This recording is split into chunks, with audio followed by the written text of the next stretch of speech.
The delay in the final payment is related to ensuring proper documentation was provided by the contractor and subcontractor.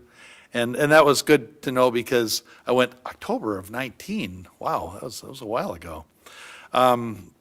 So we're looking to approve the change order and the final payment to North Valley Incorporated in the amount of $57,719.26 for Project 19-1 Street Reconstruction. And then item 4, which is the second and last item on our consent agenda, is to adopt resolutions 20-103, 20-104, 20-105, and 20-106, decertifying tax increment financing districts, tax increment financing districts 1-19, 1-20, 1-21, and 1-27 are all housing districts created in the 1990s for small-scale affordable housing projects. These include 5 and 12-unit projects developed by the Anoka County Community Action Program, as well as the 12 and 14-unit Villas of Palm and Villas of Caroline developments.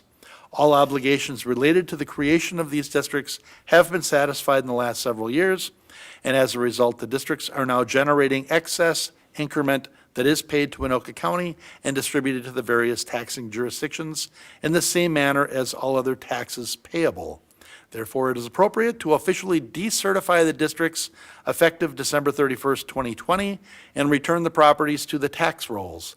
This is primarily a housekeeping item and does not affect the operation of these housing developments or the city's overall budget. That's a nice little synopsis of how the TIF district works. That's kind of nice.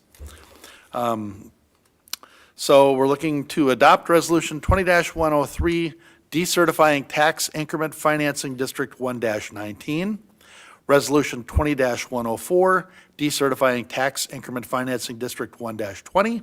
Resolution 20-105, decertifying tax increment financing district 1-21. And Resolution 20-106, decertifying tax increment financing district 1-27. Your Honor, Councilmember Kicker. I'll make a motion to approve the consent agenda. Second. Motion by Kicker, second by Demmer.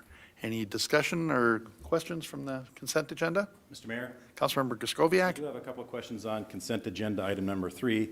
I mean, I'm perfectly fine with the $57,000 payment to North Aggregate, but I was just wondering, since this project came in so far under budget, back in 19, almost $500,000, I'm wondering a couple of things. And it's going to come up later in the same meeting because we're going to set assessments. How does that work when we come in that far under budget in terms of assessment? The assessment was already made, right? So does it go back to those folks? That was my first question. I was just going to get some clarity on that. Mr. Hanson, you want to approach the mic? Just line up there.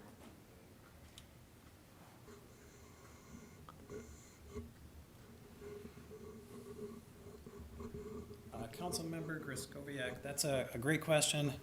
We adopt the assessments at the first meeting typically in May of each year, and those amounts are set.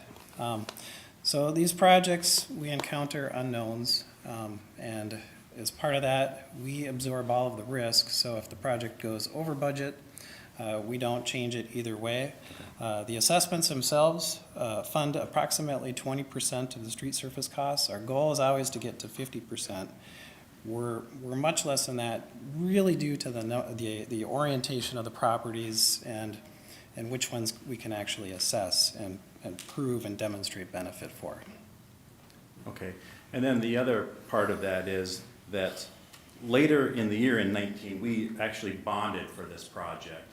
So did we bond for that extra $400,000, and then does that just go into our road construction fund if it's not used and then carried over to future road construction projects? Is that how that works?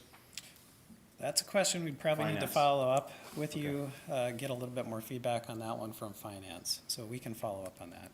Okay. I thought, wow, that sounds like a really tough question for Mr. Hanson. Yeah, probably. That deep in the weeds on the financing. Yeah. That's a good question, though, because that changes, you know. It does. My sense is it would just be shifted within our street reconstruction fund and then used for the the next projects. All gets paid out of the same street reconstruction fund that we use for these projects. Mayor, Mr. Council, we Stemwedel? can follow up with some detail on it, but yes, generally, we carry a balance in the street reconstruction fund. So that balance would just be a little bit larger. So as we project out over years and what might need to be bonded for, might mean there's just a little bit less than in the future year that we'd have to bond for. Right.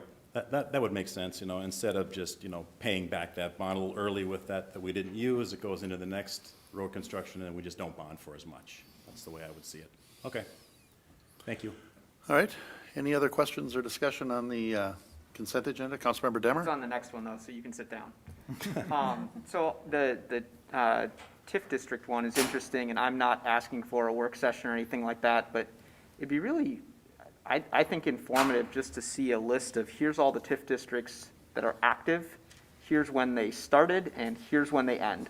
Like if we had a 40-year calendar and you could just kind of see a bar for each one, and we'd see if there's a big glut that roll off, or if, you know, I don't know that it really affects what we do decision-wise, but I think it would be informative and help us understand how much is coming off the rolls, so we better understand if it's, you know, if there's a point at which we see a lot coming off, maybe that changes how we think about TIF. Sure. Yeah, Mayor and Council, actually, coincidentally, as a staff, we just talked about getting together and updating in January where we're at with TIF and sort of looking at future potential for economic development and so forth. So I think sometime then, shortly after that, we can provide you with an update on that information. Great, thanks. All right. Any other questions or discussion on the consent agenda? Hearing none, all in favor signify by saying aye. Aye. Aye, opposed, and the consent agenda is adopted. Next, we are going to do our annual public hearing on the city's stormwater pollution prevention program. Mr. Hanson, did you have something on this too? You do. It's the Mark Show tonight. Nice. Mayor and council, before we hold the public hearing, I do have what I hope will be a short presentation on our stormwater pollution prevention plan. All right. This will highlight the key components of what we do as part of our stormwater pollution prevention program or plan. So the city of Coon Rapids is a permitted municipal separate storm sewer system, or MS4, agency under the Minnesota Pollution Control Agency, and as part of that, we're required to have a stormwater pollution prevention plan. So what I'm going to talk about here is the highlights of that plan. Each year, we're required to conduct an annual public meeting or a hearing as part of this MS4 permit that we have. And if you recall, years prior, we would always hold this hearing in April. And we found from talking to other agencies in the PCA that we could also get a lot of this information out by having public meetings. So in 2019, we developed some graphics and handouts and used that to engage people at our Public Works open house, as well as more so at our summer in the city meetings. Well, of course, COVID happened this year and we weren't able to do it. So we're back to our old format of having a public hearing. And the other item is, like I said, as part of the MS4 permit, we're required to have a stormwater pollution prevention plan. So one of the things that we do is a lot of public education. We do this by having quarterly newsletter articles, information available on our city website. We also enlist the assistance and help, which we're very grateful for, from the Coon Creek Watershed District. So they provide a lot of the articles in our city newsletter. They also come to our Summer in the City meetings. We have staff training that we do on a very annual basis for erosion sediment control and then stormwater treatment. So all of our plow drivers are trained in the proper application of salt. All of our engineering staff are certified in erosion control and site management. Each year, of course, we hold a public meeting or a public hearing. We found that we had a lot more success engaging people and talking directly and answering questions when we just have this type of, when we highlight these things in the other formats. So I think that that proved very successful, and when we're able to, we'll go back to that. We provide a lot of information in our city newsletters. Very proud of our recycling center and the options and opportunities that that provides. We have special events held there and partnerships with schools. We also require, as part of every construction development that happens, every construction project, in fact, that happens in our city, we have not only third-party inspections that are required for development projects, but we also ourselves do inspection for all of the land disturbing activities. So what we're looking to make sure is that contractors aren't tracking sediment into streets, and if they are, that they're cleaning it up. We watch that very carefully. We also partner with the watershed on those inspections. And then if we have to, we enforce them. So occasionally we do have to work with developers to bring them back into compliance if there's an issue, things aren't under control in terms of erosion or sediment on their sites. Our city staff, we inspect all of our stormwater outfalls, sediment basins, that's a fancy term for ponds, and then stormwater best management practices. An outfall is anything, it's the end point of their storm sewer system, so it's where it outlets into a wetland. It could also be a storm sewer pipe that goes into a different city or into the Mississippi River.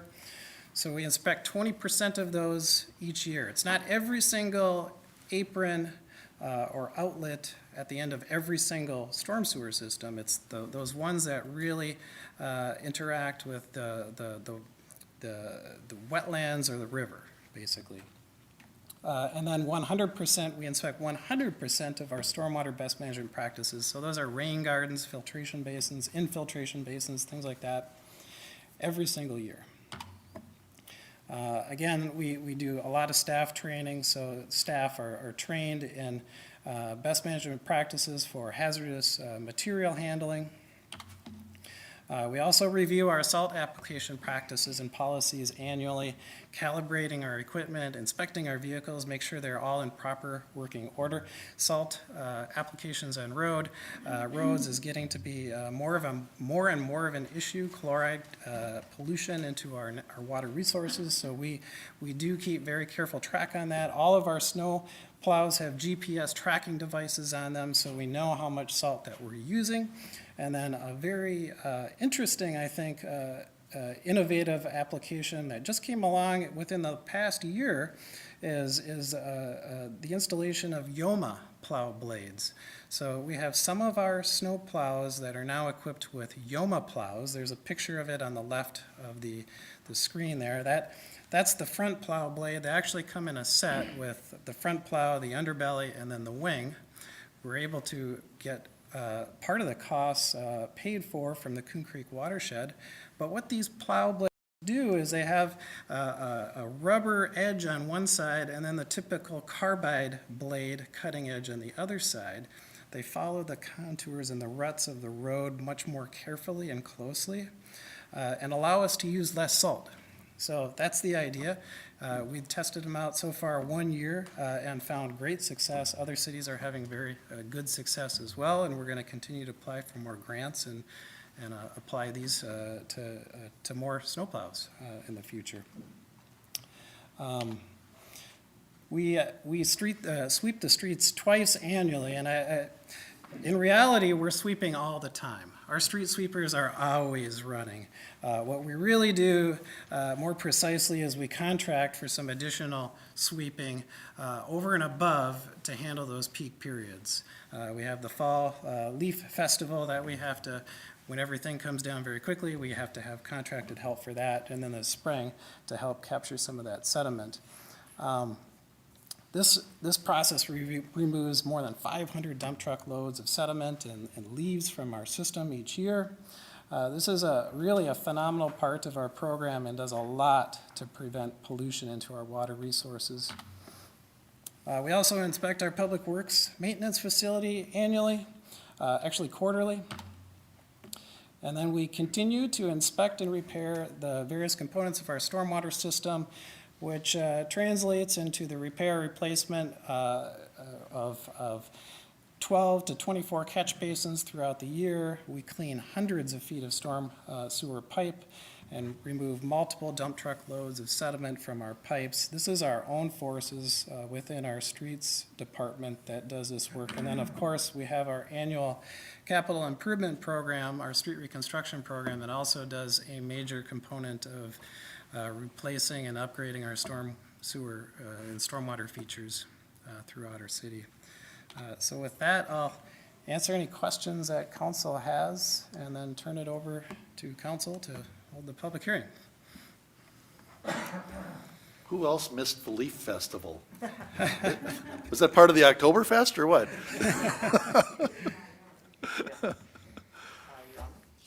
Councilmember Demmer? I remember at one of the meetings in the park, back when we had meetings in the park, that one of the groups was talking about the Adopt a Drain program. Curious if that's something people should look into and how your feelings are on that, because it sounded good to me. It sounded like it keeps junk out of the stormwater. Yeah, that's an initiative that is being promoted by the Anoka Conservation District. There's an education specialist that does attend a number of our Summer in the Park meetings, and they're available to connect Coon Rapids residents if they're interested in actually adopting their drain. So, you know, there's hundreds of these drains throughout our system, and the city forces can't get to all of them all the time. So, you know, just adopting it, it's really just helping us out, cleaning that sediment or those leaves off the cover, not only making sure that the road doesn't flood, but also making sure that that stuff doesn't go inside and pollute the system or the water resources downstream. And I assume that, like, you want to make sure your drains are relatively clear as winter comes so that you don't get a lot of ice around the road Yes. anyway, right? Yep, So, yep. okay. All right. Councilmember Griscoviac? So Mark, when you say inspect 20% of the stormwater outfalls and sediment bases each year, when you inspect those, is it the city or is it the watershed that like checks to see what the, you know, what's there, what sediment is there, nitrogen or chloride or, you know, anything like that? Is that a different agency that's looking into what's going outflow? So to answer that question, it's Public Works forces that conduct that inspection. We have a checklist form that we follow. What we're really looking to or what we're really inspecting for is to make sure that they're functioning properly, primarily from a flood control standpoint. In terms of the pollutant levels, sediment or phosphorus, we're not there yet. That might be something that we cross the road down we look to do in the future. But really what we have to have is a baseline level of what those ponds are right now. And that almost involves sending somebody out there to survey each one and then comparing over the years. So some cities have done that. We've contemplated it. It's something that we're looking at doing in the future. I suspect that we will within the next 5 years. But in terms of the pollutant levels, we're not looking at that. The watershed would be more in charge of evaluating sediment loads and phosphorus levels in our water resources. So it's more the engineering, the operational Yeah, aspect. we're looking to make sure that there's no trees or brush that are blocking the inlets or the outlets, making sure there's no erosion around the edges, that we can get to it and maintain it, those types of things. I appreciate that because I know we went out and checked out that one in the neighborhood, so Right. thank you. All right. Any other questions of Mr. Hanson before we open the public hearing? Hearing none, let's open the public hearing for the annual public hearing on the city's stormwater pollution prevention program. Is anybody here to address council on the city's stormwater pollution prevention program? Not everybody's jumping up all at once. Yes, ma'am. You have to come up to the mic, though. Tell us who you are.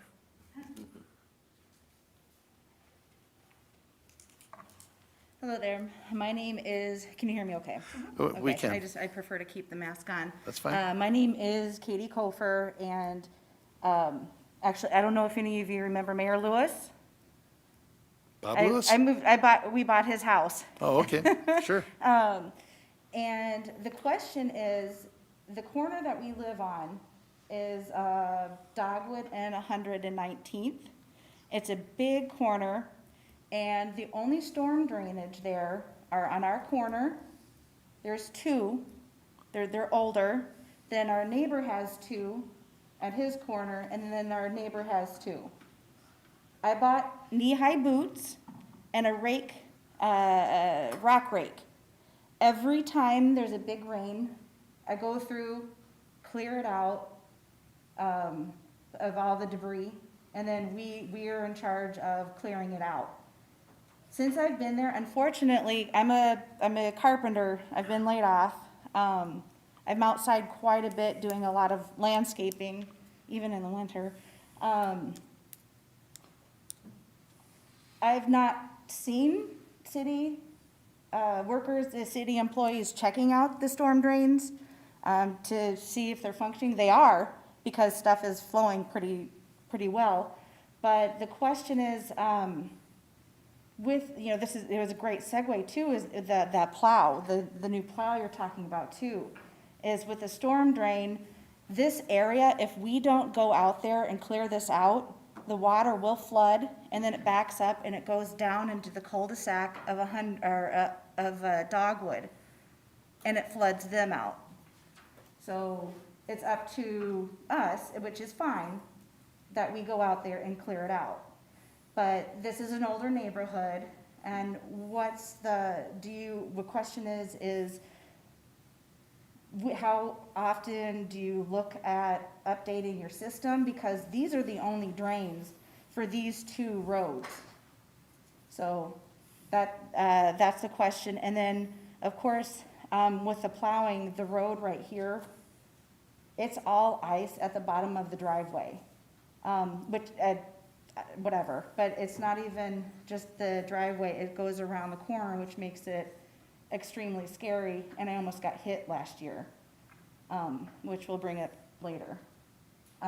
So that was my question for Mr. Mark.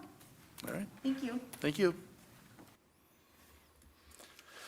Anybody else here to address council for the Stormwater Pollution Prevention Program public hearing? Seeing none, we will close the public hearing.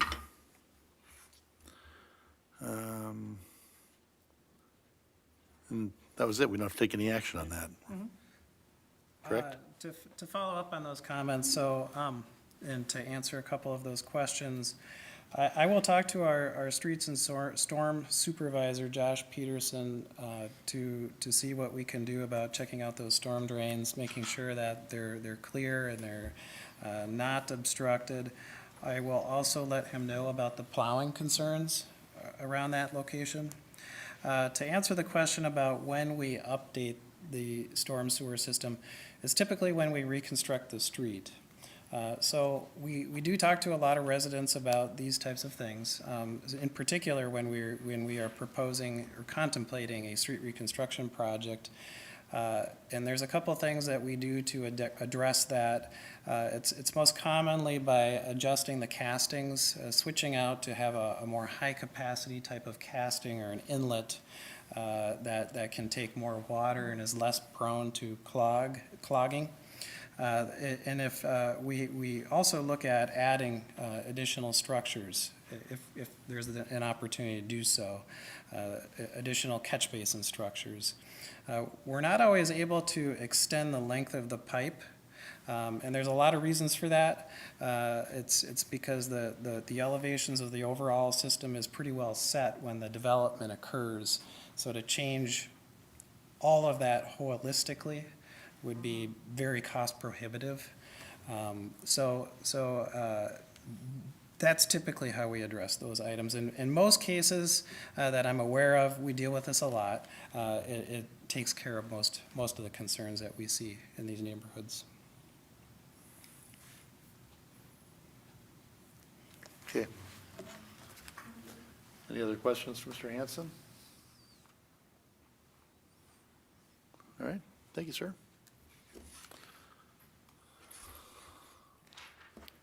And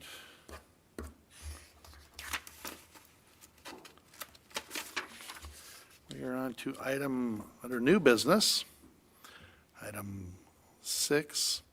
I was way off on my meeting because I jumped ahead to the street reconstruction, because for some reason I was thinking, was that section in there? But it's not, no. Item 6, consider feasibility report and order a public hearing and assessment hearing for street reconstruction, project 12-1. Mr. Hanson, how do you want to do both of these together, or are you going to do these separately? Yes, Mayor, if we could do them both Whatever eventually works for you. together, but I do have a presentation I've prepared for council prior to those two items.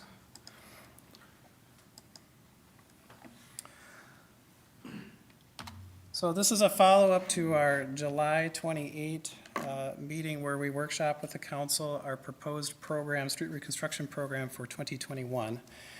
So this presentation is going to highlight some of the main items for that, and eventually we'll get to the point where we request authorization for a public hearing for these projects. So some background on these projects and streets that we have selected for reconstruction in 2021. We rated streets in spring of this year. We do windshield ratings. We also look and talk with our public works departments on where they're spending the most time. The latter is really the most key element of our planning process. We want to make sure that where they're spending their most time and efforts, that's where we're going that upcoming year. The streets that we're looking at for 2021 are approximately on average 35 years old. The first city project or city street reconstruction project is 21-1. It's 3 miles in length. I will get into some more detail about the project location on the next couple of slides, but I'll talk about the scope first. The scope includes complete resurfacing of the roads. We plan to replace any damaged curb and gutter, repair and replace any storm sewer sanitary manholes as necessary. We will be installing additional storm sewer catch basins, where feasible, to assist with the roadway drainage and those localized flooding concerns that we occasionally encounter. And then we'll be replacing all of the water main valves and hydrants throughout both of these neighborhoods. So the project location is the Shenandoah Oaks neighborhood. This is the group, this is the neighborhood that's bounded by Shenandoah Boulevard on the west, 131st on the north, Hanson Boulevard on the east, and then the Balfany Sod Farm on the south. Council will probably notice there's a couple of several cul-de-sacs that aren't shown in this project. That's because we were there in 2017 and we redid those at that time. The other portion of this project is the Nature's Cove development, and this is located just north of 121st. This is Bluebird Circle, and then east of Hanson Boulevard. So the next project contemplated for reconstruction next year is 21-2. It's 3.6 miles in length. Again, we would be proposing to resurface the road, replacing any damaged curb and gutter, repairing storm sewer sanitary manholes, and then installing, of course, additional storm sewer catch basins where feasible or possible to assist with any roadway drainage concerns or issues. We would be proposing to replace valves and hydrants only within the Egret Oaks neighborhood. I'll get to where that is in a second. And then complete water main replacements in the Forest Park neighborhood, and then partial water main replacement in the neighborhood around Weston Woods. So those project locations, this is the Forest Park area, or what we're calling the Forest Park neighborhood. It's bounded by Coon Rapids Boulevard on the south, the Burlington Northern Santa Fe Railroad tracks on the north, and then also 103rd Avenue, and this is east of Hanson Boulevard. This is the Egret Oaks neighborhood. This is south of Egret Boulevard between Eagle Street and Avocet Street. And the Weston Woods area, this is south of Foley Boulevard, including Juniper Street, 97th Avenue and Lane, and then Flintwood Streets. All of the streets in this area would be reconstructed. We would only propose to replace the cast iron pipe water main segments. The ductile iron pipe is what remains throughout the rest of this neighborhood. It was constructed much more recently, is in good shape, and can last for many more years to come. The project schedule for both projects would involve we will hold a second virtual open house at the end of January. We'll hold that over Zoom. We also have a pre-recorded presentation that I did this last fall that people can go online anytime right now. It's going to be basically the same thing, but any kind of virtual open house would allow people to ask questions. Of course, they can call us anytime as well. We'd much prefer to hold these meetings in person, but we're kind of restricted at this point. The public hearing that we would propose for both projects is on February 16. And then May 4th, we would propose the adoption of the assessments and then the award of contracts. Construction would happen generally from mid-May to end of September, early October. Letters will be sent to all of the residents that are affected, not just the ones that are assessed, but the ones in the periphery, so that they understand the project contacts, the schedule, and then are able to look at any frequently asked questions that people typically ask. Residents, property owners affected can also sign up for email updates. Each week we do a 1-week look ahead for the contractor's schedule, and they can sign up to get those notifications when those are posted on our city website. The estimated project costs, 21-1 is estimated at $5.1 million. This is total project cost that does include contingencies and the administration costs. A majority of the project costs would be spread through various enterprise funds. The street light replacements that we're contemplating would be funded by the street light fund. So we would be looking at upgrading any city-owned street lights on these projects, both poles and fixtures to LED fixtures. And then the street reconstruction fund would cover the surface cost, the street, the asphalt pavement, the curb and gutter, and then assessments would fill out the balance of the street surface costs. The 21-2 project is estimated at $7.7 million. This one is higher due to the additional, the water main replacement areas that we are proposing. The 2021 proposed assessment rates are, for a single-family residence, it would be $2,154. So this is $20 more than what people were assessed at a single-family rate in 2020. So the rates went up 0.9% from this year to what we're proposing next year. Any duplex, townhome, twin home, apartment complex would be assessed at a rate of $28 per front foot. Commercial properties are twice that much at $55 per foot, and industrial properties are at $70 a foot. We do not have any of those types of properties in next year's program. We do recognize the challenges that assessments put on these property owners, and as part of that, we do offer several different options for property owners to pay their assessment. We are looking at a 2.26% interest rate, and that would be spread over 10 years if one chooses to pay it over 10 years. But the first option, of course, is if a resident wants to, or a property owner wants to pay their entire assessment off without paying any interest, they can do so within a 30-day time span between May 4th and June 4th, and no interest would be charged. After that June 4th date, interest would start accruing, and one would need to contact the city to find out what that amount is. It would be a very small amount until it gets certified to the taxes. And it could then, it would just be paid then with one's property taxes. And if one were to consider doing it that way or paying off their assessment that way over 10 years, it would amount to approximately $250 per year for a single-family resident. There are a couple of different, we think, very informative street reconstruction videos available on the city website.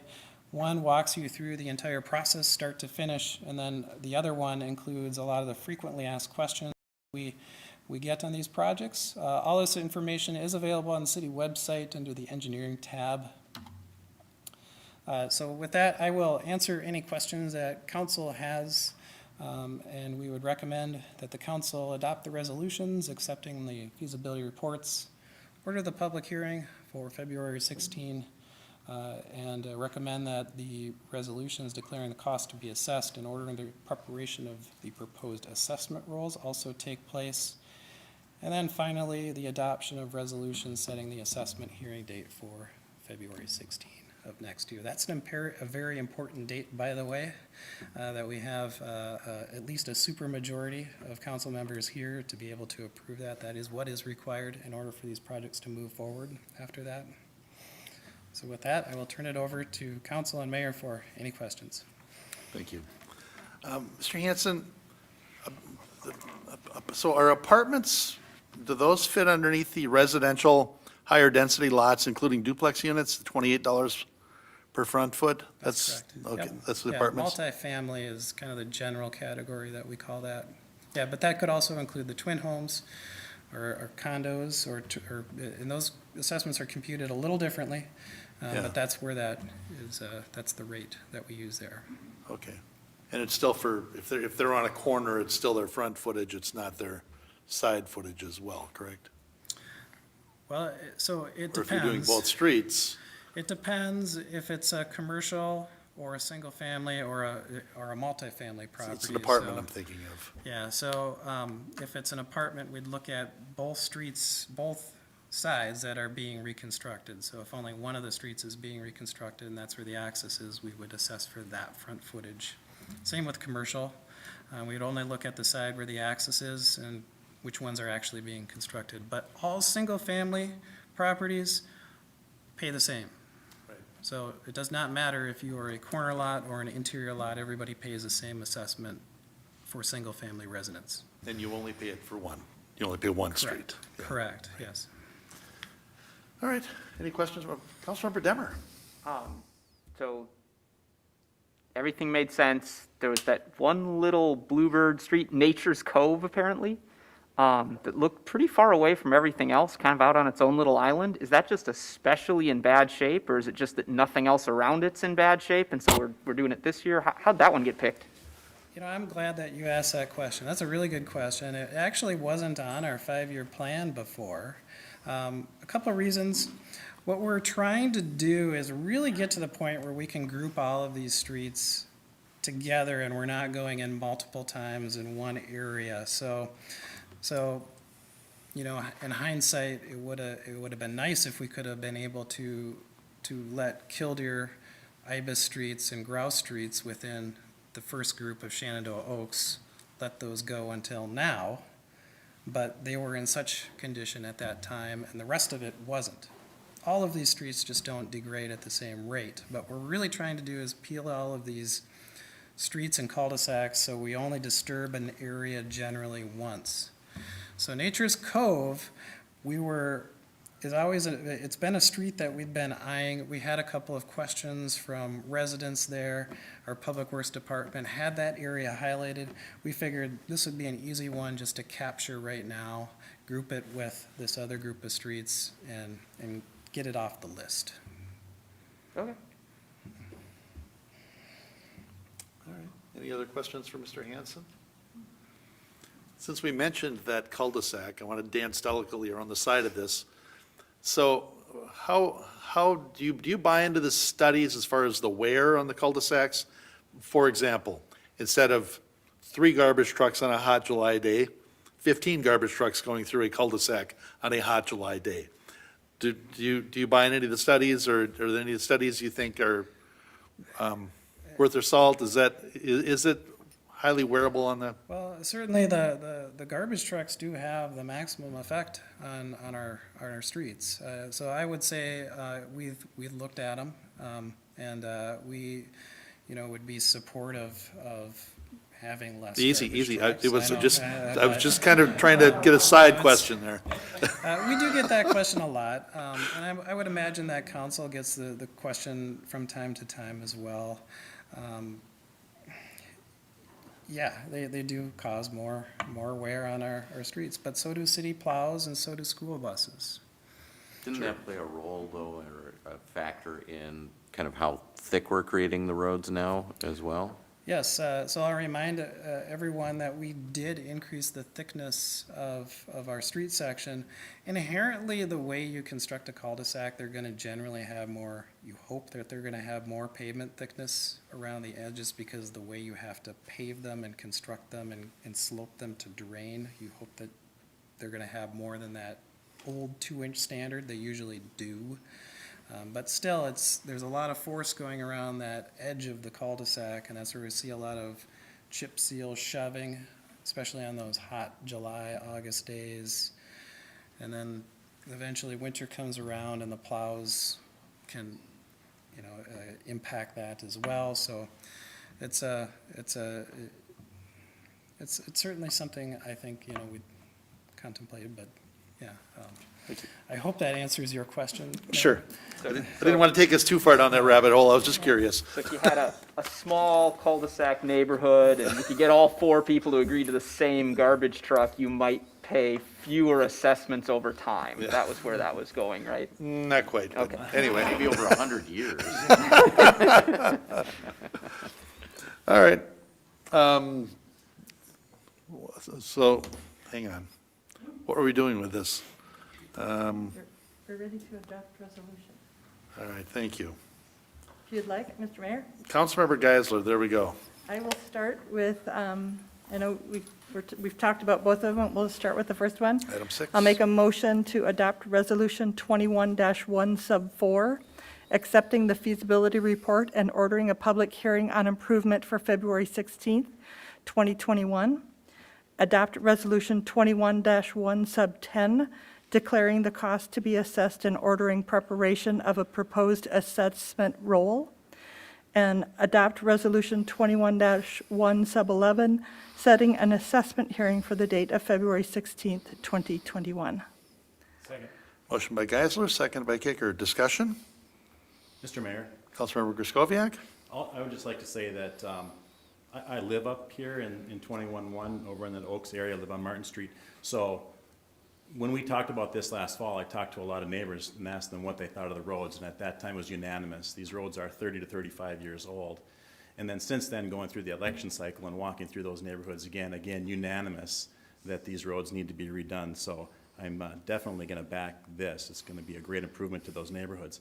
The only thing that I would like to say, and I did mention it before, is that it seems like we're doing all of the Oaks of Shenandoah at once, all those roads, all those cul-de-sacs, and there's only so many ways to get in and out of those neighborhoods. So I just wanted to make sure that all the utmost planning is done, that we, can allow people to get in and out of their driveways through the whole construction cycle.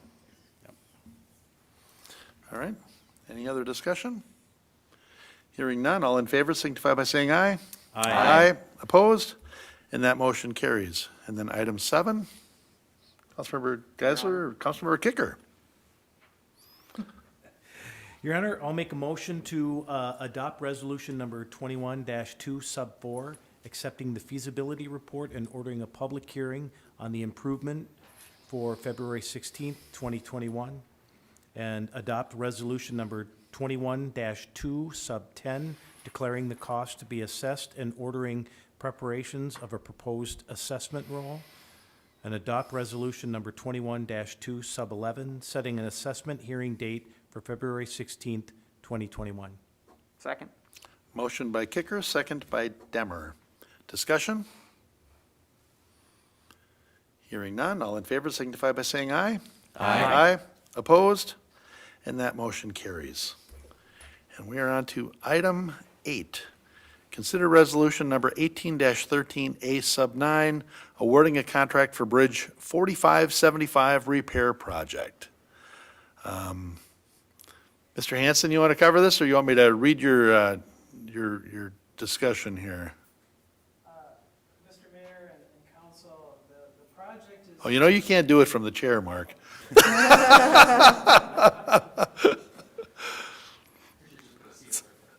It's a problem with only attending as required, you get out of practice, you know. Mayor and council, the bridge rehabilitation project that we're proposing it's the historic Highway 10 bridge. And it is historic. So historic. Over Coon Creek in the Port Riverwalk area. So the project contemplates repainting it. We're proposing to paint it a light gray color. In case anyone was wondering, it's not going to be the yellow color. That question came up. Today. Yeah. We will be repairing concrete that has delaminated from the surfaces throughout, and then also repairing some drainage features around the bridge. We quoted the project last summer, in the middle of the summer, to several select contractors that we felt were capable of doing the work. At the time, it came in above our engineer's estimate, and so we decided, well, let's pause and bid it in the fall, hoping that we'll get better prices from contractors that are looking for work in 2021. Unfortunately, they didn't come in exactly where we had estimated them to. It's a tough project to estimate because a lot of the costs are within a lot of the administration that the contractor has to do. There's a lot of submittals that are required. They have to develop a paint containment plan as part of our watershed permit and our DNR permit.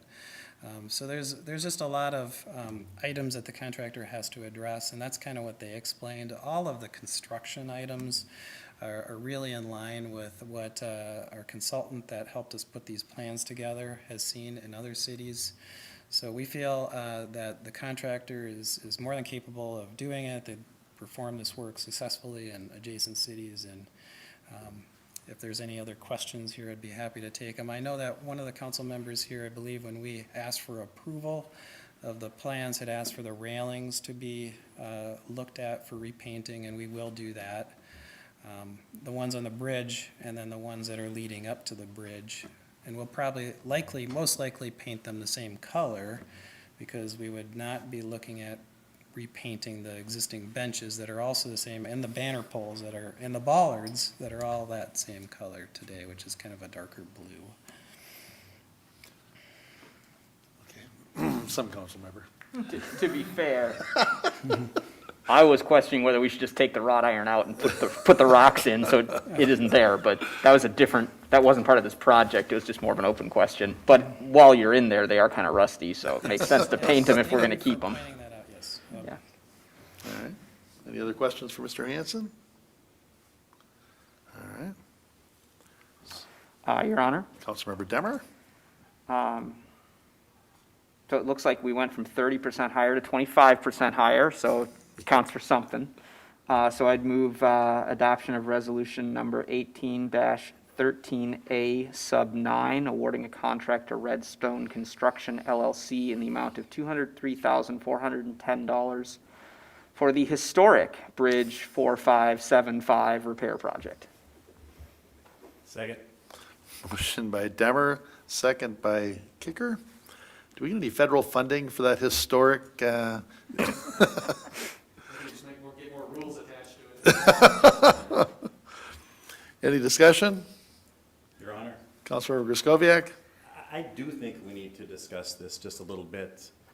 Back at the November meeting, when we approved plans and specifications, we didn't see any plans and specifications, so none of us on the council really know what this is gonna look like. There's been no renditions. Maybe our consultant has that, but I haven't seen it yet. Has any other, rest of the council seen any of the plans or specifications on this? I assumed with concrete repairs, it was basically going to look the same except a Well, different color. And that's a good point, that we're gonna spend north of $200,000 to have the same thing. you know, to just have it painted. I thought maybe it would be an elevated project where we would have maybe some stones or something that make it would stand out as an entrance to our city, but I don't see that we're seeing that. And again, it's a big expense. And the other thing that I think we should think about is, you know, we've got Central Homes in there with all those brand-new homes. We are potentially soliciting funds to get a trail connection over that road and an elevated walkway. And we're thinking about redoing Alf Flynn Park at some point, and you got the clay hole there. I would think that we might want to back off on this right now and maybe see how does all that fit together in a project that really links it all together, because this is going to, I would imagine this bridge and this trail would link up into across the trail crossing and potentially have some work to do there too. So, and again, you know, the historic bridge, that's kind of a stretch in my opinion. It is an eyesore right now. There's no question about it. Something needs to be done, but I would like to see something done that is more lasting and more impactful as that entrance to our city, and therefore I would oppose spending $203,410,000 for a paint job. So I'd like to have that discussion. Councilmember Johnson?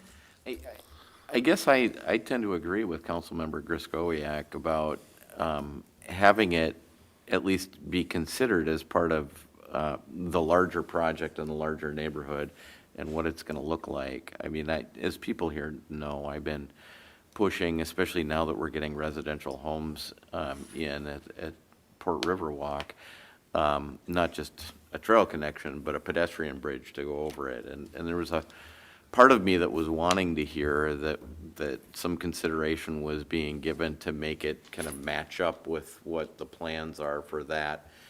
And then how that might fit into kind of the larger improvements in the area. I guess the question I have for staff is, are any of these repairs necessary right now because we've got a safety issue due to cracked concrete, or the issue with respect to, you know, it being an area of the trail system that we might have to close off because it's becoming dilapidated and the concrete's there. And I've been through it a few times, and so it is in pretty tough shape right now. So if staff could address that, I'd appreciate it. Mr. Hanson? From a safety standpoint, the bridge is not at risk. We do inspect it. It's not gonna fall down. Routinely, it's not gonna fall down.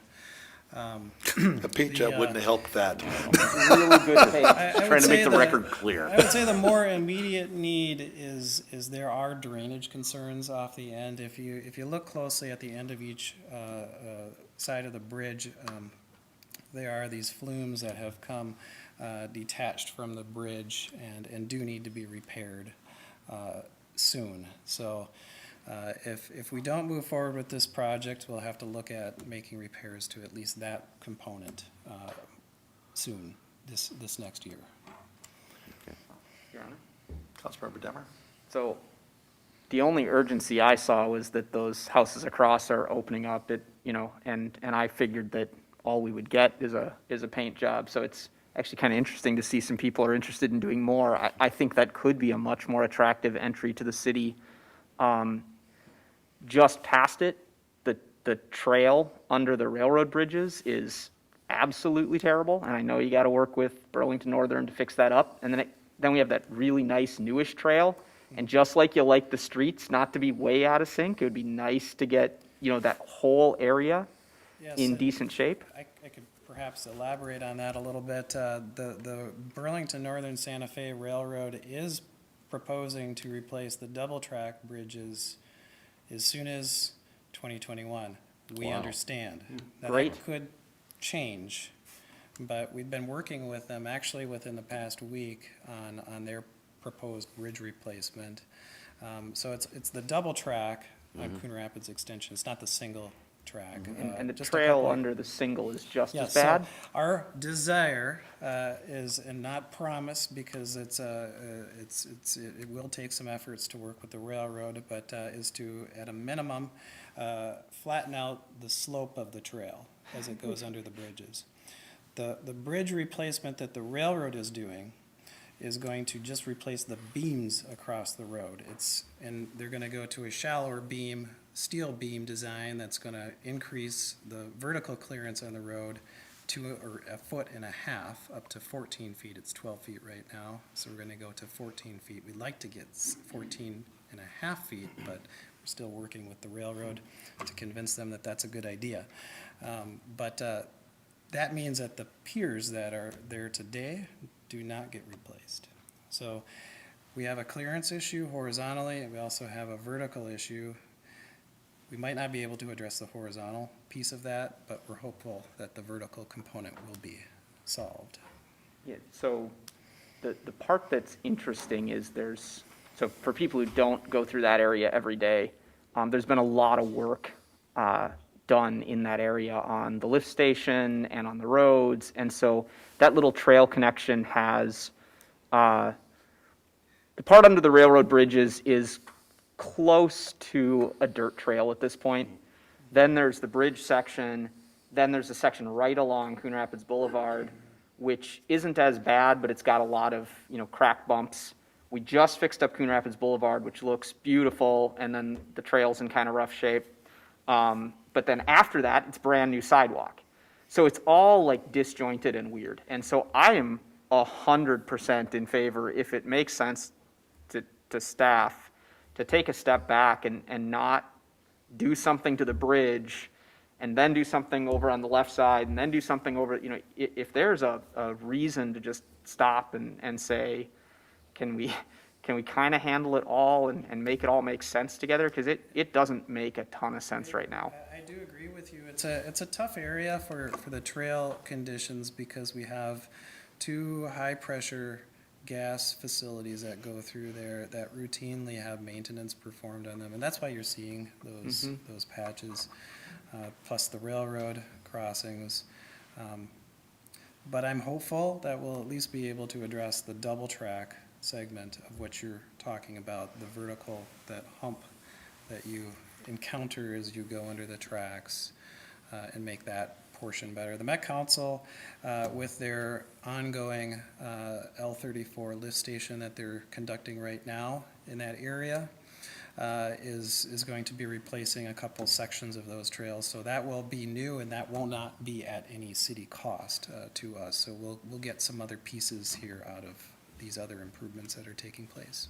So in your mind, does it make sense? Is it reasonable to say no and come back with a different estimate in a couple of months and look through how it could, no problem. I mean, how it could all, what other options we have other than just painting it gray?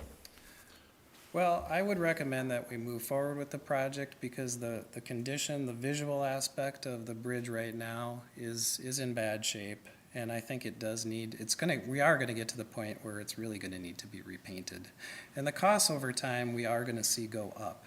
I think the costs in the next year or so, in terms of infrastructure overall, are gonna be favorable to the city. So in general, I think now is the time to proceed with improvements. The improvement that we're looking at here to this bridge right now is not going to affect the Coon Rapids Boulevard Bridge, pedestrian bridge that we have applied for federal funds. That's further past Zilla Street. Certainly, though, it's a good point about the Al Flynn improvements that we are looking at. There's also a backage road that we would like to extend through there as well. But that said, I think the bridge is going to stay where it's at. And we'd already invested quite a bit in the streetscape elements that are there, the banner poles, the benches, the flower pots, and the bollards. And I think if we make this improvement, that really will add a nice touch to that area. And to be fair, we're kind of joking about it being a paint job. There is structural concrete Yes, repair yeah, as there well. are pieces of exposed rebar throughout. You know, back in the days that this bridge was built, things were over-designed because we didn't have computers to calculate exactly what the load limits would need to be. So things are generally thicker than they would need to be. So even though you see exposed rebar and things like that, it might look scary, but it's not structurally integral to the overall bridge functionality. And my recommendation would be to proceed with the project, but we'll certainly move forward as the council desires. I guess one more question. What I'm wrestling with is we fix that up, we get the rebar holes covered up with new concrete, we paint the thing.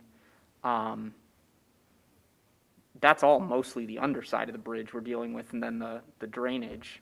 As far as if we wanted to then go and add different design elements to it later, that wouldn't really, like, if we wanted to put stuff on it, you're gonna have to fix up the bridge part of the bridge either way. Yes, yes. Mr. Hanson, no matter what, we're going to have to take care of the delaminating. We're going to have to fix the flumes as you Yeah, so described eventually we're them. gonna get to that point, and I would advise that those prices will go up incrementally over time. So if we want to add design elements later, all we're really doing is covering up some Yes. paint, Yeah, really. Yeah, yep. Yeah. Mr. I Mayor. like where you're going, Mr. Councilmember Griscoviac. Well, and I think that, right, even if the bridge was fixed up and concrete fixed and painted, it's still not a very visually aesthetic piece of, in our city. And I think it could be a lot nicer. I mean, if we're gonna keep it there, again, when we saw renditions of that pedestrian bridge that hopefully we can get some funding on, there was, there was elements of rock, in it. And I've seen, City of Andover just put up some signage up on Hanson over there, right as you go in, and it looks nice. It's fascia rock. But I'm thinking, I mean, if we're gonna do this, maybe we could do something like that and maybe get that bid. Maybe that would even lower the cost of this spray paint regulation or whatever we have. I'm just thinking that we're gonna have a painted bridge at the end of the day. And if we could, I don't know what it would cost to just fix those aprons, as you mentioned, or if we could hold off on awarding this contract until we took a look at those things. I just think, it almost feels like we're gonna throw good money after bad at some point if we just paint this bridge. Your Honor, may I ask just a question? Sure, Councilmember Um, Johnson. To either Mr. Hanson or Mr. Stemwedel, is there any particular urgency with having this vote on this before year's end? Well, Mayor and Council, at some point, we'll have to either accept or reject the bids, and they We can't have just a- sit out there Right. indefinitely. We have a 60-day window. A to 60-day accept or window. reject. It was the 60 days For from when now? we opened, which Oh. was last week. Okay.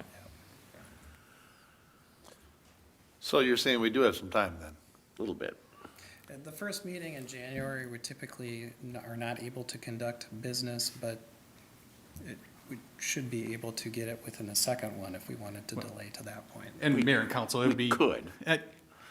If there's a council's interest in having discussion on the 4th, that's not a problem. We can talk about it then if there's interest in doing that. I don't know what's gonna change between now and then, frankly. I mean, Right. this project isn't going to change. Perhaps we could give you some estimates on what it would cost to enhance it, but then we're talking about throwing it out, starting over, which is fine. Right, 'cause But that's probably best we could give you by then is some engineer's estimates on facing it with stone or doing something else as a treatment to it. If we're talking about tying it in to an overall theme across this section of Coon Rapids Boulevard, that's really a longer-term discussion. I mean, there's a certain treatment to the area now, which was part of the discussion that came up at last meeting, or when this was considered, about whether or not we should look at that. Again, that's a, higher level, much more expensive discussion. As it relates to Alflin Park, obviously, those things are very preliminary right now. We're just kind of theoretically talking about the improvements to Alflin. And then, the pedestrian bridges, we don't know. We don't have any outside funding for it yet. We may get there soon, then there's a whole timeline to put that together. So I think if council's interested in tabling this for today, we could perhaps discuss with our consultant on what enhanced treatments might cost. I don't know that would give you how that might tie into the overall scheme at this point. But there's already some stone out there, and so perhaps we're just trying to match it to that stone rather than create a new aesthetic. There has been some enhancements, while keeping with the, quote, historic nature of the bridge. The railings, the decorative railings were added, I believe, in the early 2000s, so that we have made some efforts to kind of enhance it already. Your Honor. Mr. Hanson, I'm sorry, as a clarification, when did you say our 60 days started? I believe it's from when we opened the bid, which was on December 4th. So we wouldn't have to make the decision in the first council meeting then. No, 60 we should be days, able we would to- have. Yes, we would have at least until the second, yeah. Yeah, I mean, because we could actually do we could do a workshop on this. And Mr. Mayor, I was going to point that out, because don't we have a workshop coming up, and we're going to talk about expending the last $1.5 million in trail funds? And we're going to talk about that. I mean, if it doesn't work across for what we're envisioning, then maybe this trail section is where we turn those funds. And again, I would just like to give it some time to see how that. I'm just afraid we're gonna lose council members Wells' support for this, going forward. So. I'm afraid you're gonna end up spending more money. You'll outthink them. This bid doesn't expire by then. Mr. Stemwedel? Yeah, I'm here, council. My only point was that if council desired to talk about it sooner than later, we could put it on the 4th without preempting any other business. But certainly, we have an opportunity at the work session in January, and then so long as we confirm that we're within our timeline to consider at the second meeting and we in would be, January, yeah. we'll be okay. Mr. Hanson, can they even paint this when it's in the winter like that? No, the work would be done in May and Yeah, and June summer. of Yeah, 2021. okay, all right. Just by law, we have to approve or deny the bid. No, I understand. The idea of bidding We're not at holding this them time up, was though. to bid it when contractors are generally slow, they're Yep. trying to plan for their work next year. We were hopeful that we would get a price that was closer to our estimate. Okay. Mr. Mayor, one last thing. Could I ask that we do get the plans and specifications, or at least the work that our consultant did to kind of prepare this? Absolutely. And then Pat, give that to everyone on the council? Okay. I will warn you, they're technical. There's a lot of stuff that may not be very straightforward, but certainly, yeah, we can absolutely provide that. So maybe send the whole packet to Councilmember Griscoviac and just give us the cliff notes. Send the whole packet to Wade as well. If you're gonna motion to what I think you're, just hang on a second. Oh, no, not yet. Okay, all right. Councilmember Geisler. So, Mr. Mayor, so for me, I am, supportive of, let's stop and we can talk about this, but I would actually support this thing tonight to actually go fix the bridge. Happy to talk about it at a work session. The basics are, the bridge has places that it's just ugly. And it is an entrance, and we need to shore it up. And there's more structural kinds of things to do to it than the whole price is not paint, right? And so the paint would buy us that time and take a look, because if we want to be looking at what is that full plan for all of the trails, what is that full plan for the design elements, that is going to take us months to put together.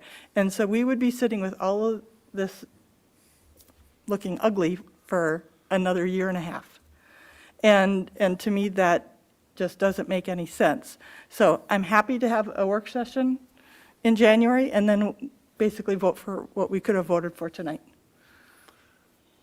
I like the thought of, because when you get everything else done, and then instead of painting it, if you're going to put some sort of a cover on it, like the rocks or something, I guess I wouldn't mind considering that, because then you wouldn't paint it.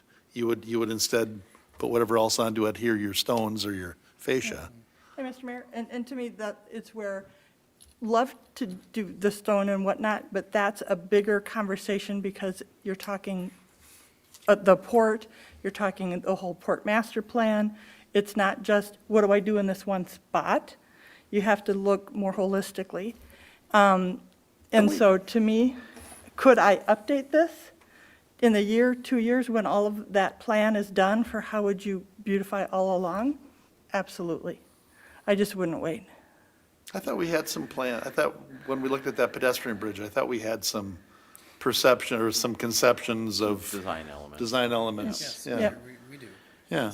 And I'm fine with that, just putting that on this bridge, just make it look nicer. Your Honor. Councilmember Johnson? So I think ultimately I'm probably going to get my head wrapped around supporting this because it's work that needs to be done and it is being bid at the right time and all that. But I actually would like the opportunity to kind of think about it a little more and to talk it through with other council members. So with that, unless anybody has anything more, I just move to table this agenda item. But hang on, we have a motion and a second on the table right now. Do we have to deal with those, Mr. Brody?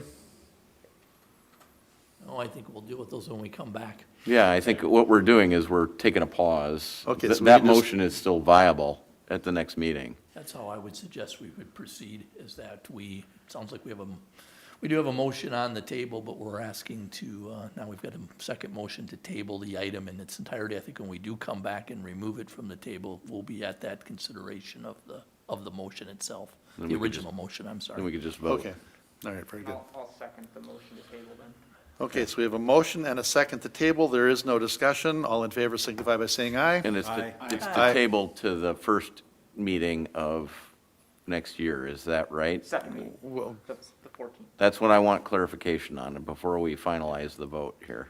Mayor, Council, it wasn't specified, but I would anticipate at this point, we would talk about in work session at the second Tuesday in January, and then it would come to before council on the third Tuesday in January. Okay, just so we're clear, that's the motion. That so- was my intent to second that. Okay. that was the motion and that was the second to table. All in favor signify by saying aye. Aye. Aye. Again. Opposed? And that is, matter is tabled. Thank you. Thanks, Mr. Hanson. Got anything else? Unless you have any questions for the next agenda.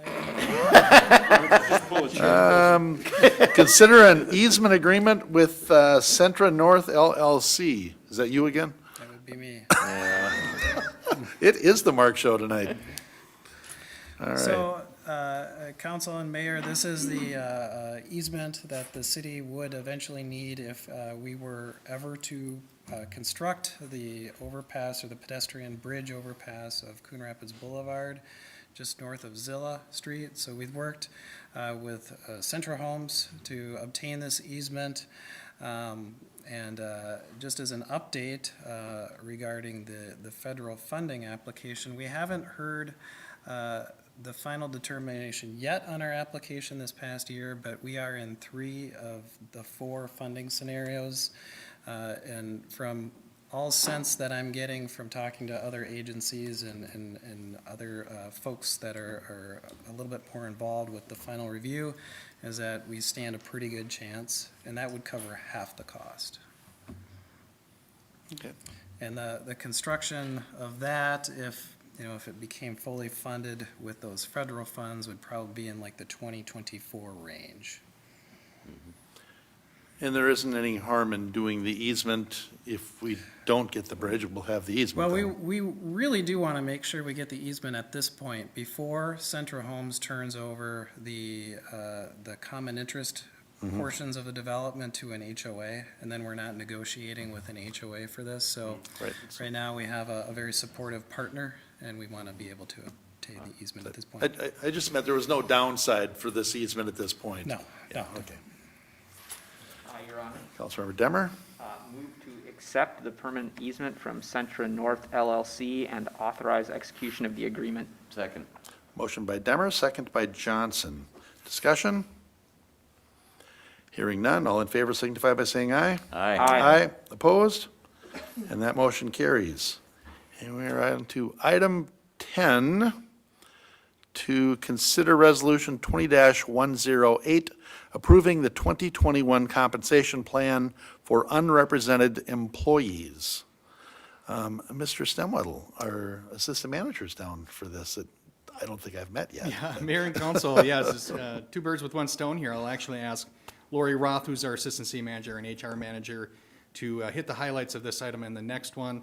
Lori started with us a few months ago and hasn't had a lot of opportunity to come to council, one, because of the current state of things, and And two, this was really the first opportunity to have an item on the agenda. So with that, I'll pass to Lori. Thank you. Welcome.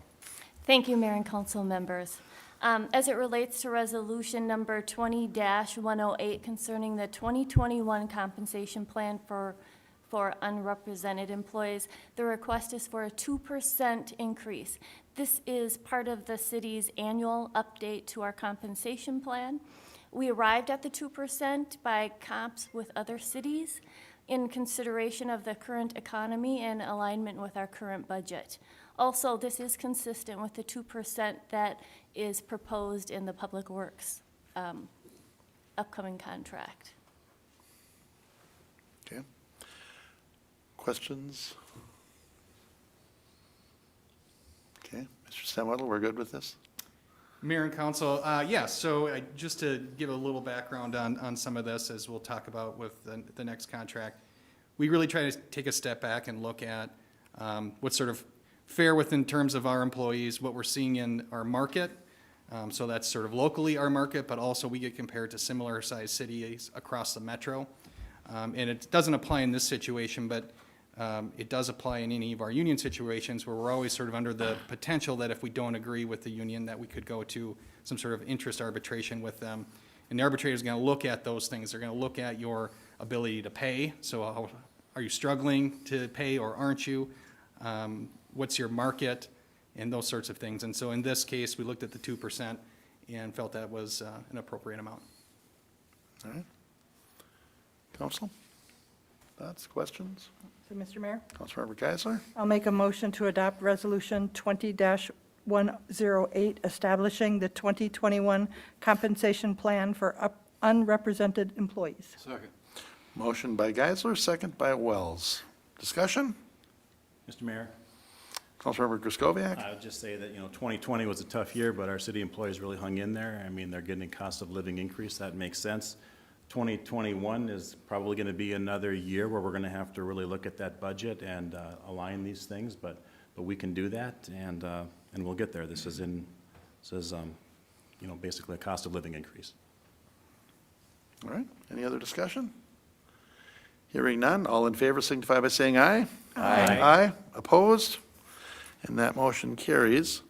And we're on to item 11, consider adoption of Resolution 20-107, approving the 2021 and 2022 Teamsters Local 320 Public Works Collective Bargaining Agreement. Now, at this point, Lori, you are 1 for 1, so looks like we're going to you on this one, too. Thank you. Before we get started, I just wanted to point out a point of clarification in the subject line. It says approving 2021-2022. This is just for, the contract term is going to be just for 2021. Oh, yeah, down in the discussion, it says through December 31st, 2021. Correct. So, yeah. So the recommendation is that this be a one-year contract. I'll just dive into the major points of the contract changes. A one-year contract. Terms are proposed to offer some flexibility in what is somewhat of an uncertain economic time. A 2% COLA is proposed for this one-year term. The 2% was arrived by looking again at comparable cities and consideration of the current economy. Other changes are primarily to the terms and conditions that were negotiated in good faith by the city and the union. I'm happy to answer any questions if you have questions. Mr. Mayor. Councilmember Johnson? So I have one question, and I guess this makes me feel good that I have a question like this because it shows that Councilmember Griscoviac's not the only one who reads deep into the details. But there's a $600 tool allowance that's in there, and I wanted to just ask about what's the thought process behind that. There's probably a really good explanation for it, but in my way of thinking, is that there as an actual tool allowance, or is it there because there's some tool that we're not buying, and then the question is maybe we should be, or is it just a way to deal in the negotiations to add something more to the ultimate income for the employee? Lori? Or Matt? Sure. What we found, we compared ourselves to other cities, and it was competitive. Other cities were offering a level of a tool allowance. So we require our employees to actually bring many of their own tools into the work site. There's wear and tear on those tools. $600 comparatively is a very modest tool allowance. Mayor, Council, I'll just add, so in the case of the mechanics, it's a unique situation in the Public Works Union. The mechanics, up to this point, have been required to fully fund the cost of all of their tools. So every ratchet, every vice grip, everything they bring, they have their own toolboxes. That's their equipment.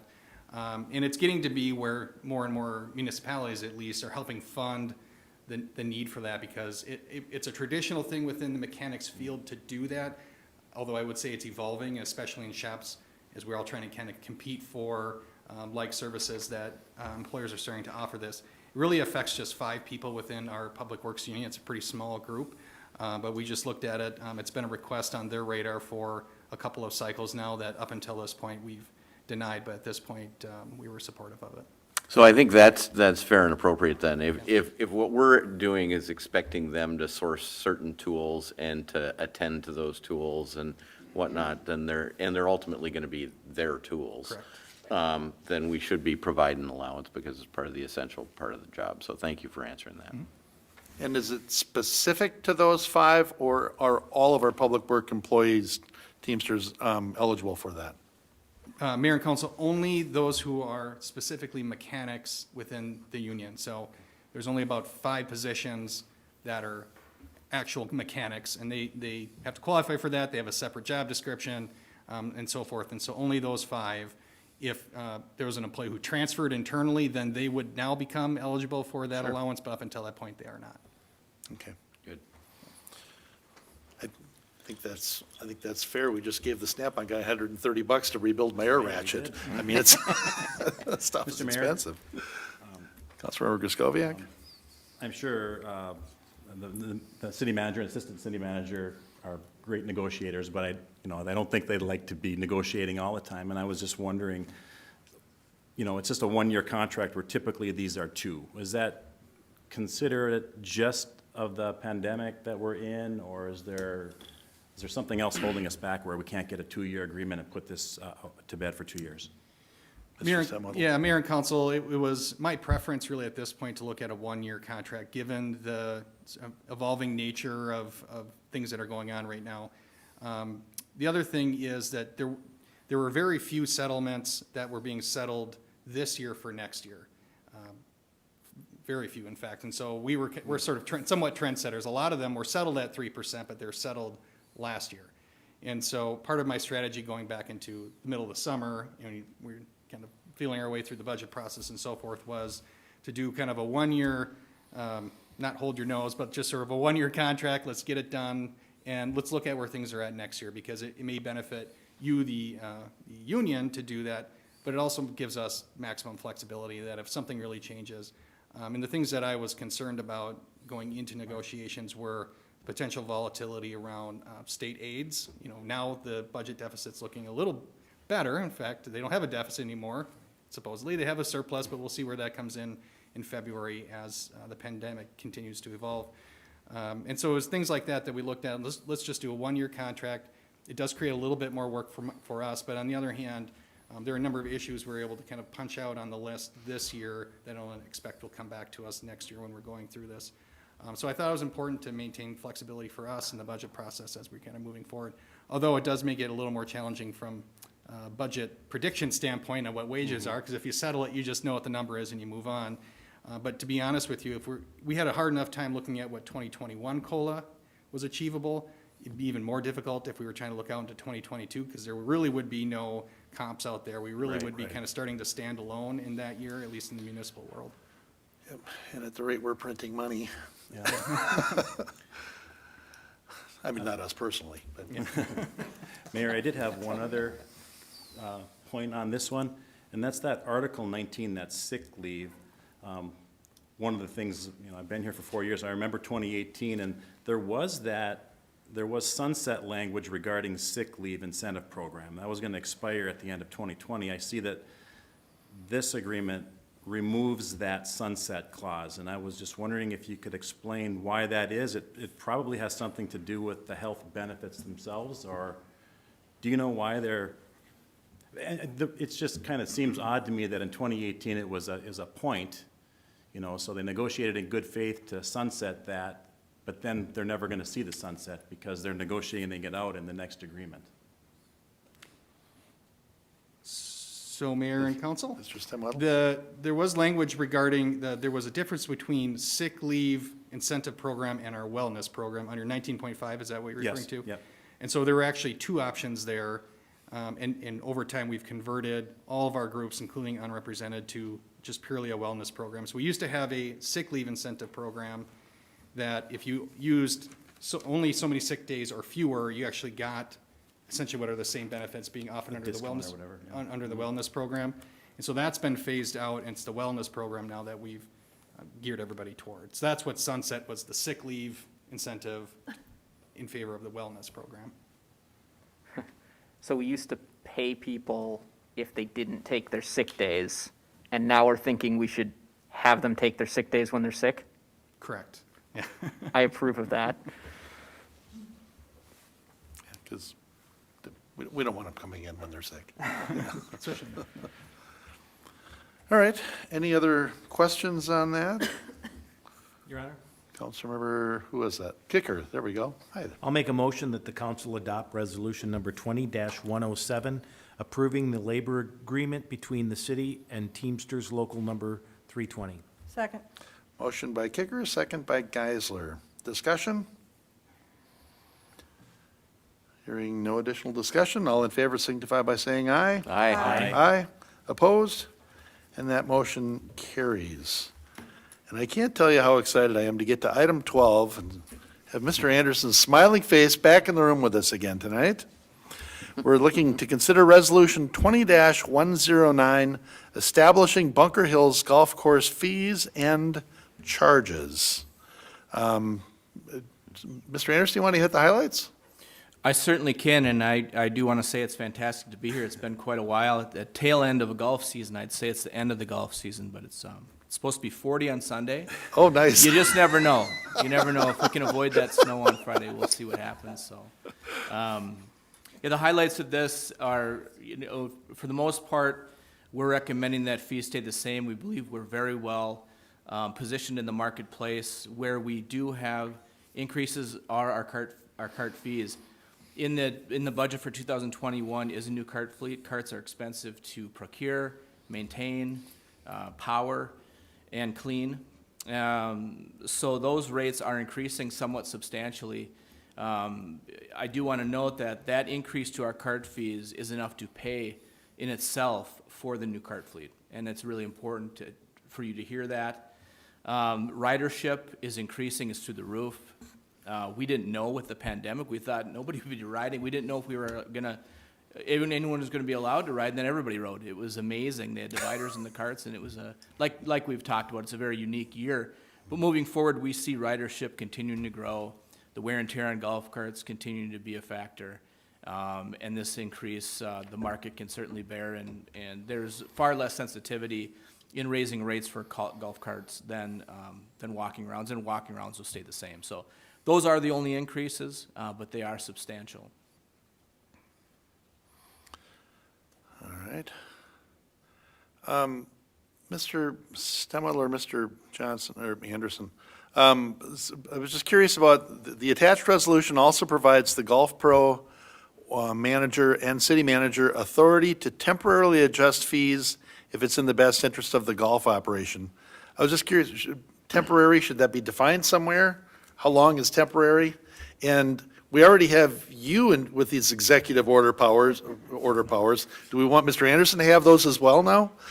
He doesn't want them. Mayor and Council, I'll attempt to explain that a little bit. It is a new feature in this, and I can tell you where it's coming from and what the intent is.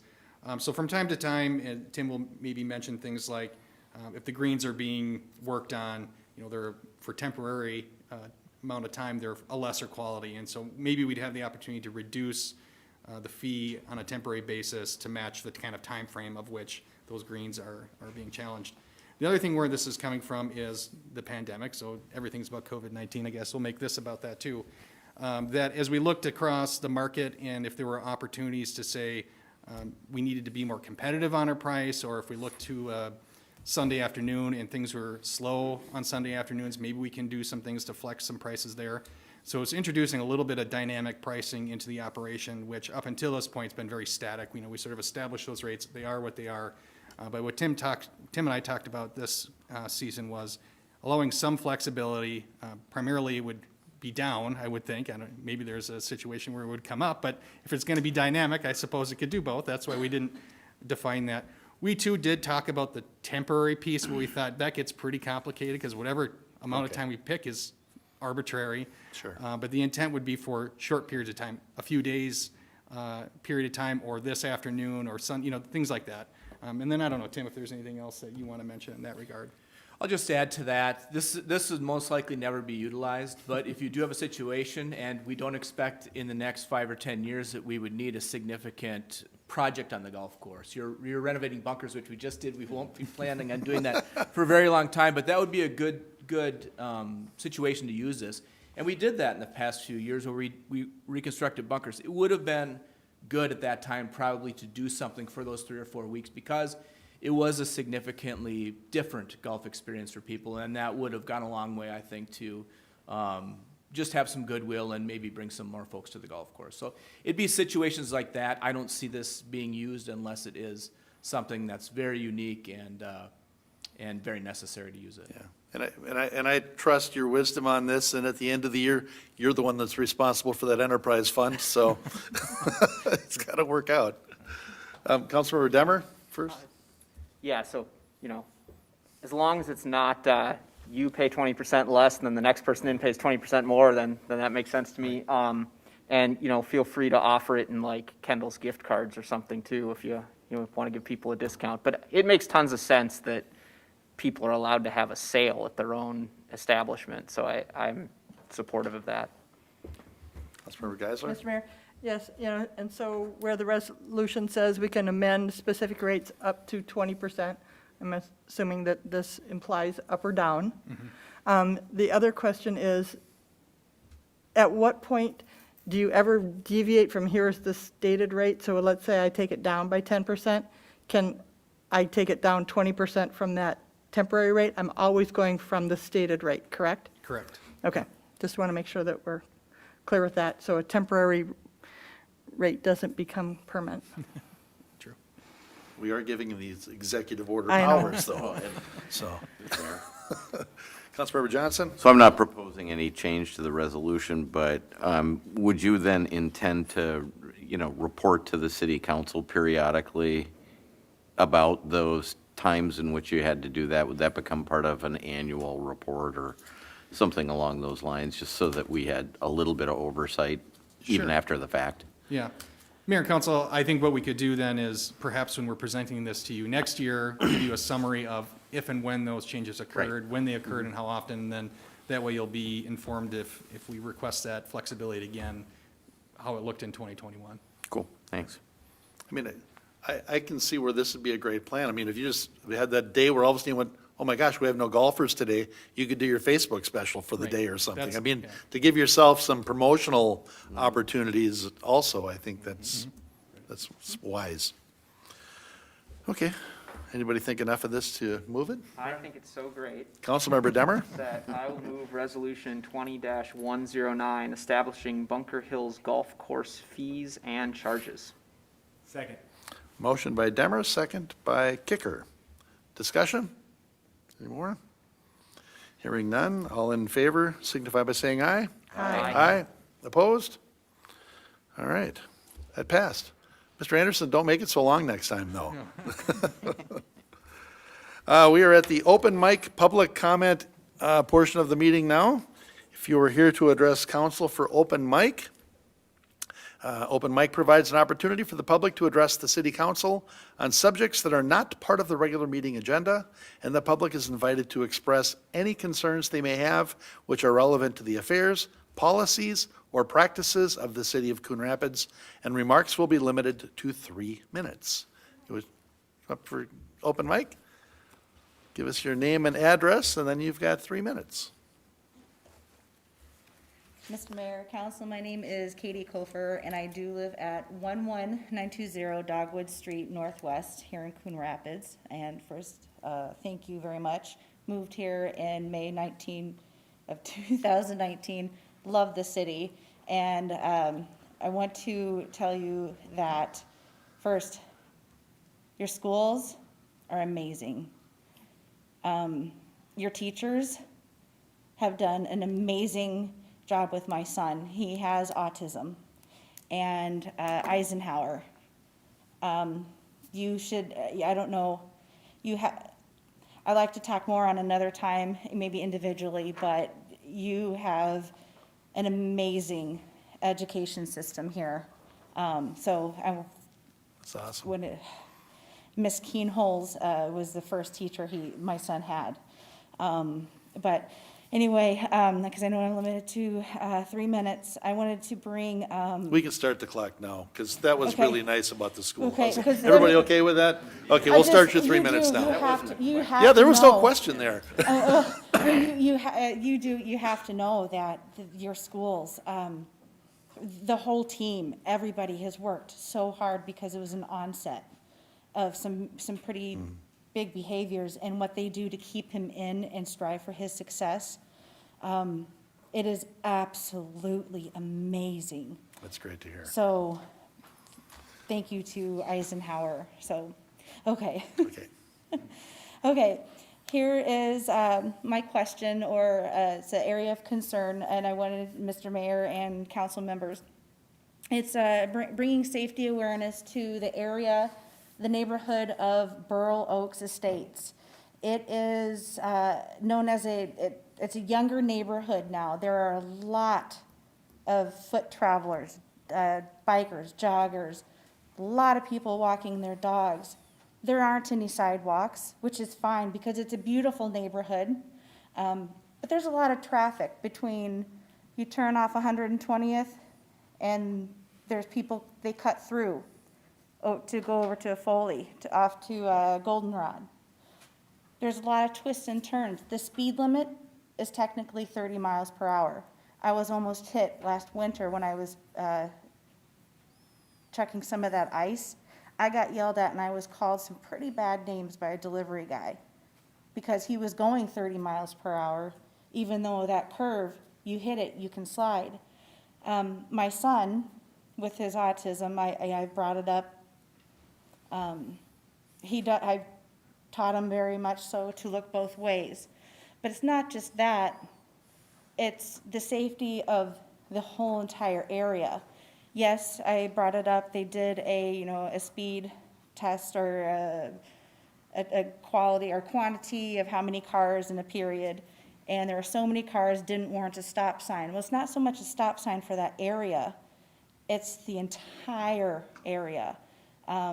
So putting your brains together, putting our brains together, the whole neighborhood is aware of the situation, and so we're trying to come together to figure out a way to prevent something before it happens. So err on the side of caution, because when my neighbor's 2 little kids were almost hit a couple weeks ago by a landscaper, and he yelled at the mom, and then the homeowner canceled the service of that landscaper, which is great, but he said he wasn't doing anything wrong because he took that curve. Even though they were way on the side, he still almost hit them. So we just need to bring some type of awareness or something to the community, whether it's a walking line. Is this something, you can just nod, you don't have to get up. Is this something the traffic review committee would look at, about maybe an arrowed, this corner is 15 miles an hour or something? Is that something traffic review committee could look at? Yeah, and I believe what Ms. Kiefer is mentioning is we as staff, we reviewed the stop sign request. We did traffic counts, we did a crash history, that's Okay. We found that it didn't meet the warrants for stop sign installation. We also looked to see if there was any site corner, site triangle issues, visibility issues in the area. We didn't find that to be the case. If there were, we would have contacted those residents to remove those landscaping elements that could be causing that. The Steves are having a conniption back in the control room right now, Mark. I was just looking for a head nod. Yes, I have. Okay. And then my next step, going to the safety committee, Mr. Mayor. But when I went to them at first, they're saying that this area, you don't need stop signs really. And I said, well, there is a stop sign here. No, there's not. And I pointed out on Google Maps that, yes, there is a stop sign right here at the intersection of 120th and Cottonwood Street Northwest. Oh, and it wasn't known. So I think maybe a little bit more investigation of the entire area because it is dark. So, Okay, and even in the day. all right. Thank you.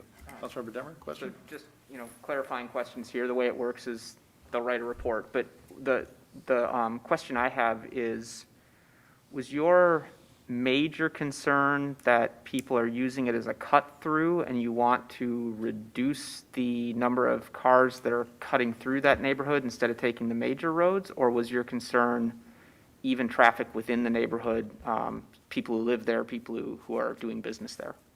It's the traffic, it's the speeding.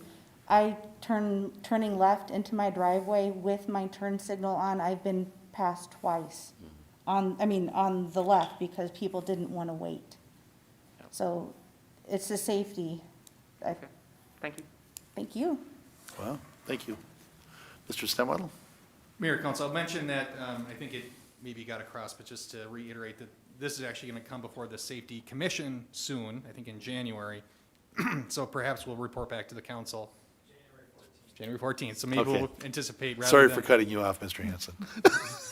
rather than reporting at the next council meeting, it makes sense probably to have that discussion then and bring it back at an open mic report after that meeting's over, just so we can give you a better view of what's going on. Okay, so rather than you getting a report right after this meeting, you'll get a report after they've had their safety Safety Commission. Safety Commission, thank you.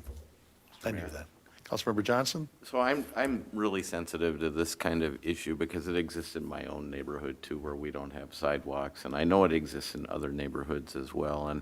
And where you have a neighborhood that's kind of changing from maybe, a neighborhood that has older families or retired couples and things like that living, and then you have it evolving into a place where there are a lot more kind of evolving new kids, families that are out for walks and things like that. I wonder if there's some things that the city might consider doing that are like targeted kind of public awareness things. I don't know if leafleting is the right thing. Maybe we have a meeting in the park where we can talk about that up in that general neighborhood, but just to kind of remind people to slow down. We run into it in my neighborhood a lot with kind of rush hour times, and where it really is impactful now more so than anything is in the afternoon, evening rush hour, because some people get home early and kids get home earlier than people that are working out of their homes, and then people are just wanting to get back to their home and get dinner made or pick up something, and they're just driving fast. And I think just if we can help neighborhoods in some way, try to remember, to look out for each other, that would be a nice thing. I've got to believe the price of those dynamic signs is coming down too. I'm certain, I see so many of those in so many places. Last night I was leaving Farmington and I was coming through Apple Valley and it reminded me that, oh, this is a 30 here. Whoops. Yeah, right. Well, where it really gets you is Hastings, where they actually have lower speed limits. Oh, Councilmember Hanson, or Mr. Hanson, if you're any more than a head nod, go to the mic. Just to append on to that discussion, I would just like to remind the council and anybody that's watching on that topic that at any point, anyone can go on our city website. Under the police tab, there is a request that driver feedback trailer, the mobile trailer. You can go online, you can request that for your neighborhood. So that's something to help remind people. And often people aren't really going, they're not speeding, they're not going over 30 miles per hour. It just often feels like they're going a lot faster than they are when you're standing near them. But in any case, that option is available for people, and we always remind people of that. Okay, thank you. Okay. Well, Maybe catch us after the meeting? yeah, Okay. there you go. Yeah. Especially because it's going to be in January, maybe you can just share it with Mr. Hanson after the meeting. All right, anybody else here for open mic? All right, we're going to close that portion of the meeting, and we are on to item 13, which is an open mic response for Mr. Wagner from our last council meeting. He appeared before council to ask for assistance with vehicles parking in front of mailboxes in his neighborhood, which results in mail not being delivered. The city attorney's office reviewed the city's parking code and Minnesota state statutes and confirmed there are no prohibitions against parking in front of a mailbox. There is also no federal law that would prohibit parking in front of mailboxes. As part of this review, staff discovered that a few suburban communities have adopted ordinances prohibiting parking within a certain area in front of a mailbox. The U.S. Postal Service does ask that the area in front of mailboxes be kept free of obstructions, and a mail carrier may skip a mailbox if there is a continual issue or if obstructions create a hazard. If only it was the person whose mail was getting skipped was the one parking there. Yeah. Okay, and that was provided for informational services, so that would be determined if the council wants to have a conversation about that at another date, right? Okay. Your Honor. Councilmember Demmer? Not that we're going to go back and do it for the whole city or anything like that, but it might be something as the occasional new neighborhood does get built, that we try to proactively have them do things that'll reduce the chance of that happening, such as putting them across from opposite driveways and not having driveways staggered in such a way where the only way you can park is a mailbox. Like I said, we're not going to redesign it, but maybe we can make it better going forward. Alternately, if there's any of those ordinances in other cities that would make sense to look at, I don't think I love a blanket, but if there's somebody out there who says if you put a no parking sticker on your mailbox, we'll enforce it, I doubt that exists, but if there's ways to make it clear you don't want someone parking there, whatever makes sense. And sometimes these ordinances get put in place so that they're there to enforce when necessary. Right. If you have the car that's always blocking the mailboxes, yeah, sure. All right, I'd like to skip item 14,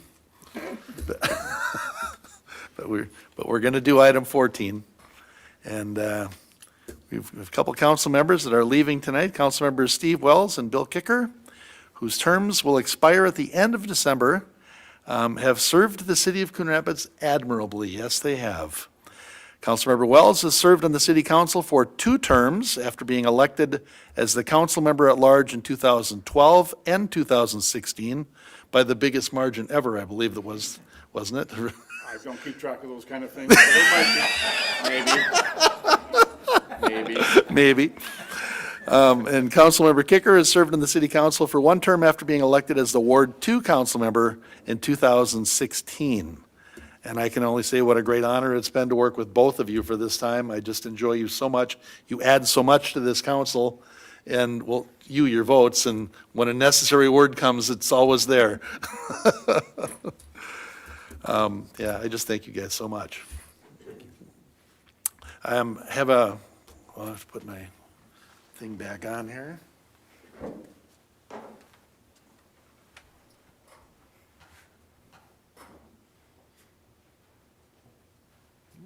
Councilmember Wells and Councilmember Kicker, if you could meet me out in front of the dais. I see one side's considerably shorter. Well, there's one name that's a little shorter.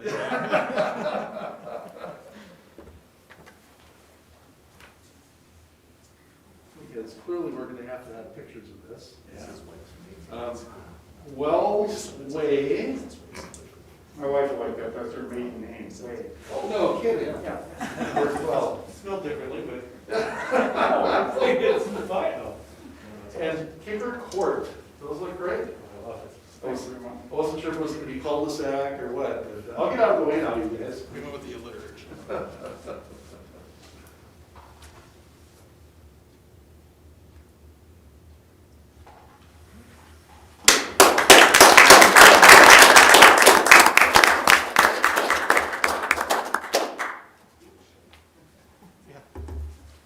And Your Honor, I would just like to echo, I just feel like I've learned a ton from both council members and thank them for their thoughtfulness in the meetings and in the work sessions and just for being good and nice people and you know, doing their part. This is not necessarily a job that everyone would sign up to do, and anytime someone is willing to do it, it's a benefit to the community. So thank you both. Thank you. It's Your been Honor. a pleasure serving with both of you. Well, thank It you. really has been. You know I'll be brief, but I would definitely like to thank staff. 8 years, been fabulous staff. And, you know, they are the backbone of the city. They do the day-to-day operations and stuff. But I've also been with great councils. I appreciate that. And I got to give the mayor his 8 years as the council pro tem. I've never done a meeting between Tim Howe and the mayor. 8 years, they've never missed. That's to be admired. And I'd also like to thank the public. People are so positive in this town. I see people I don't even know that thank me for being on the council and stuff, and it's a great city to live in. I've been here 40-plus years. I don't plan on going anywhere, so thank you very much. Thank you, Councilmember Wells. Councilmember Kicker? I guess I'd like to echo a lot of what Steve just said. First and foremost, thanking the staff. You know, anybody I run into, I tell them how great the staff is to work for. And, you know, you make what we do easy. There's things where I would think things need to be run this way, and they are. So kudos to the entire staff. It really, I feel it makes what we do a lot easier. And then, of course, to the fellow council members, it's been an honor working with all of you as well. I've learned a lot in the last 4 years, and it's really been a lot of fun. And as I was talking to Mr. Hanson, I said, you know, what I'm going to miss the most is just the people that I've met. There's a lot of things that we do that aren't all that glamorous, but staff and council have been a real joy to work with. And then, of course, the constituents, the residents of Coon Rapids. It's been, you know, it's been an honor and my pleasure to represent you. So, thank you. Thank you. I'm going to in particular miss your smiling face down there. Every time I go, look, you're smiling. All right. Other business to come before council? Mr. Stemwell. Mayor, Council, I'll just mention a couple of quick things. One is that our first meeting in January is actually on a Monday, so it'll be Monday, the 4th of January. You can disregard, I think they mentioned it being the 5th in one of my emails recently. It's actually the 4th, first Monday in January, which is required per our charter after an election year. So to you and the public, just a heads up on that. And as we're getting into the holiday season now, just an FYI that City Hall is closed on December 24th and the 25th, and then on the 31st in observance of New Year's, which falls on us, or is that on Friday this year? So we'll be closed 3 times in the next 2 weeks here, just FYI, in case you wanted to do business on those days. What was the Come ahead third of time. time? I missed the third time. It was the It's 24th, 25th, the New Year's. What's that? New Year's Day, yes, which is a Friday. Oh, I see. At first, I was thinking it was on a Saturday, but it's actually on a Friday. Yeah. Oh, okay. We're closed only that day. Okay, so 3 days, not 3 separate times. Right, Okay, all right. yeah. I thought, well, I'm missing a holiday in here somewhere. All right. Other business to come before council this evening? All right. Your Honor, move to adjourn. Second. Motion by Wells and a second by Kicker to adjourn. Do All we in, get a discussion on this? unfortunately, not for adjourn. All in favor, signify by saying aye. Aye. We're adjourned.